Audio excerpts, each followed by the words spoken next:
Assalamualaikum warahmatullahi wabarakatuh.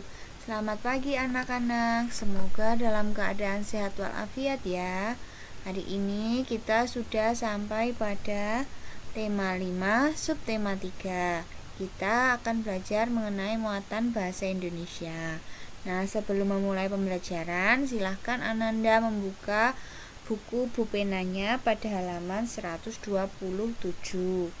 dan mempersiapkan alat tulisnya, buku catatan, buku pulpena, dan juga alat tulis. Nah, tujuan pembelajaran pada pagi hari ini diharapkan Ananda mampu menemukan dan mencari arti dari kosakata baru, menentukan pokok pikiran dari sebuah bacaan non-fiksi, dan menyajikannya dalam sebuah peta pikiran secara baik dan benar. Dan yang kedua, diharapkan Anda mampu menyimpulkan paragraf non-fiksi dengan tepat.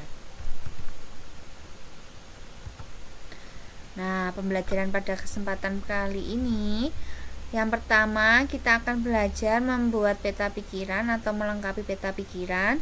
Dan yang kedua, kita akan belajar mengenai menyimpulkan bacaan teks non-fiksi. Nah, Ananda langsung saja melengkapi peta pikiran. Nah, setelah Ananda membaca teks non-fiksi, informasi yang ditemukan dapat diringkas menggunakan peta pikiran. Nah, seperti yang sudah kita pelajari pada tema sebelumnya, peta pikiran atau mind map adalah cara menyajikan informasi yang kita peroleh dari teks dalam bentuk diagram. Masih ingat bentuknya ya anak-anak ya? Nah, ini bentuk peta pikiran atau mind map. Yang pertama bisa menggunakan kata tanya. Nah, selanjutnya informasi dapat diperoleh dari jawaban pertanyaan-pertanyaan tersebut. Nah, ini Ananda sudah pernah membuatnya ya, yang seperti ini ya. Judulnya ada di tengah, lalu ada percabangan, lalu ada kalimat tanyanya, lalu dijawab dengan informasi yang ada pada teks. Nah, yang kedua berbentuk kata kunci. Nah, ini kata kunci adalah kata yang terus diulangi atau kata-kata yang penting dalam suatu teks. Nah, yang ini juga merupakan kata kunci. Judulnya ada di tengah, lalu ada percabangan. Di setiap cabangnya ini biasanya mengandung ide pokok setiap paragrafnya, lalu dilengkapi dengan informasi penting pada paragraf tersebut. Nah, untuk kali ini kita akan mempelajari bentuk peta pikiran yang seperti ini. Nah, silahkan Ananda bisa membuka bukunya pada halaman 128, pulpena. Nah, membuat peta pikiran. Nah, Ananda bisa dibuka cara langkah-langkahnya bagaimana membuat peta pikiran pada halaman 142. Untuk yang pertama, langkah yang pertama adalah tuliskan ide pokok dari setiap paragraf. Nah, sebelum menuliskan ide pokok, pasti Ananda sudah membaca teks terlebih dahulu. Yang kedua, temukan kata kunci pada setiap paragraf. Kata kunci adalah kata yang sering diulang-ulang terus-menerus atau kata yang penting. Nah, yang ketiga, rangkailah ide pokok dan kata kunci menjadi sebuah bagan. Nah, yang keempat, catatlah informasi-informasi penting dari teks untuk melengkapi keterangan pada bagan peta pikiran. Nah, untuk yang langkah nomor 3 ini merupakan pernyataan yang di atas tadi ya Nanda ya. Nah, yang informasi-informasi penting ini yang berada pada bagian bawahnya yang digunakan untuk melengkapi. Nah, bentuknya seperti ini. Ini contoh peta pikiran pada halaman 128 pulpena. Nah, Ananda bisa dibuka ya bukunya ya. Nah, ini judulnya adalah ancaman terbesar bagi ekosistem laut. Judul kita letakkan pada tengah, lalu kita beri percabangan. Nah, ini adalah percabangannya. Pada paragraf pertama, pastikan Ananda sudah membacanya terlebih dahulu ya. Ini yang di halaman 127 ya Ananda ya. Nah, pada paragraf pertama itu merupakan kata kuncinya adalah ancaman terbesar bagi ekosistem laut. Nah, di paragraf pertama ide pokoknya itu berkisar mengenai ancaman terbesar ekosistem laut. Nah, lalu Kita buat lagi, kita cari di paragraf kedua. Nah, penyebab utama kerusakan ekosistem laut di Indonesia. Nah, ini merupakan kata kunci atau ide pokok pada paragraf kedua. Nah, lalu kita cari lagi. Nah, ini masih pada paragraf kedua, penyebab terumbu karang mengalami bleaching pada ekosistem laut. Nah, ini juga penting. Nah, kita lanjut ke paragraf ketiga. Nah, ini cara mengurangi kerusakan ekosistem laut di Indonesia. Nah, paragraf ketiga itu mengandung ide pokok ini anak-anak, cara mengurangi kerusakan ekosistem laut di Indonesia. Nah, setelah menemukan ide pokok atau kata kunci pada setiap paragraf, ini paragraf pertama, ini paragraf kedua, dan ini paragraf ketiga. Lalu kita lengkapi dengan informasi-informasi penting. Nah, pada paragraf pertama, ancaman terbesar bagi ekosistem laut. Nah, kita cari apakah ancaman terbesar bagi ekosistem laut itu pada teks. Nah, ternyata berasal dari manusia. Ya, ancamannya itu berasal dari manusia. Nah, ini informasi pentingnya ini bisa kita temukan pada teks. Nah, terus yang kedua, paragraf kedua, penyebab utama kerusakan ekosistem laut di Indonesia. Nah, ini kita cari di teks, yaitu jawabannya adalah eksploitasi secara besar-besaran. Seperti itu Ananda. Ini merupakan informasi pada paragraf kedua. Nah, ini juga informasi paragraf kedua. Penyebab terumbu karang mengalami bleaching pada ekosistem laut. Nah, kita lengkapi dengan informasi pentingnya. Karena apa penyebabnya? Lepasnya alga yang hidup bersimbiosis dengan karang. Dan yang terakhir, yang ke paragraf keempat, cara mengurangi kerusakan ekosistem laut di Indonesia dengan apa? Yaitu mengembangkan kawasan observasi. Nah, begitu ya Nanda ya. Caranya kita tulis dulu judulnya di tengah, lalu diberikan percabangan, lalu kita cari ide pokok dari setiap paragrafnya, lalu kita tambahkan informasi penting di dalamnya. Ini merupakan ide pokok atau kata kuncinya, lalu di bawahnya ada informasi penting. Seperti itu ya Nanda ya. Lalu semisal ada 3 paragraf, percabangannya 3 saja boleh? Boleh. Jika ada 4 paragraf, percabangannya 4 boleh. Seperti itu Ananda. Nah, kita lanjut.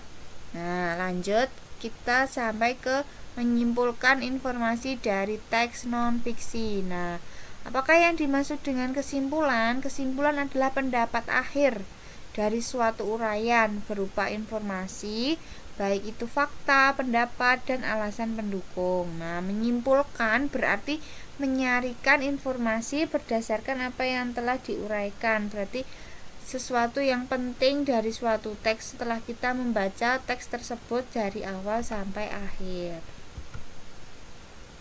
Nah, ada beberapa cara untuk menyimpulkan suatu teks non-fiksi. Nah, yang pertama yaitu langsung mengambil kalimat simpulan dalam paragraf.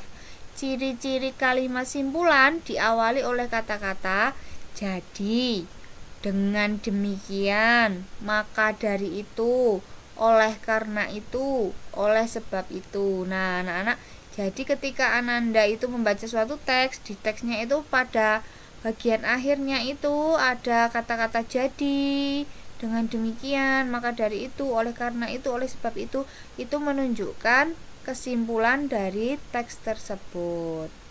Tapi tidak semua paragraf atau tidak semua teks mengandung kata-kata demikian. Nah, Nanda, cara yang kedua yaitu menggabungkan antara kalimat utama dan kalimat simpulan yang biasanya berada di akhir paragraf. Nah, ini ada contoh sebuah paragraf, yaitu mari kita baca bersama-sama. Di dalam sebuah ekosistem terdapat hubungan antara beberapa rantai makanan yang terjadi. Satu jenis hewan dapat terlibat dalam beberapa rantai makanan. Demikian juga dengan produsen. Kumpulan dari beberapa rantai makanan di dalam sebuah ekosistem disebut dengan jaring-jaring makanan. Di dalam jaring-jaring makanan, jumlah hewan yang terlibat makin banyak dan energi yang mengalir juga makin kompleks. Pada jaring-jaring makanan, dimungkinkan terjadi persaingan antar makhluk hidup, baik di dalam rantai makanan maupun di dalam jaring-jaring makanan. Setiap komponen yang ada dalam jaring-jaring makanan saling mempengaruhi satu sama yang lain. Nah, kita cari dulu kalimat utamanya, Nanda. Kalimat utamanya ada di mana biasanya? Di awal paragraf. Nah, di awal paragraf disebut paragraf apa, Nanda? Ya, disebut dengan paragraf deduktif.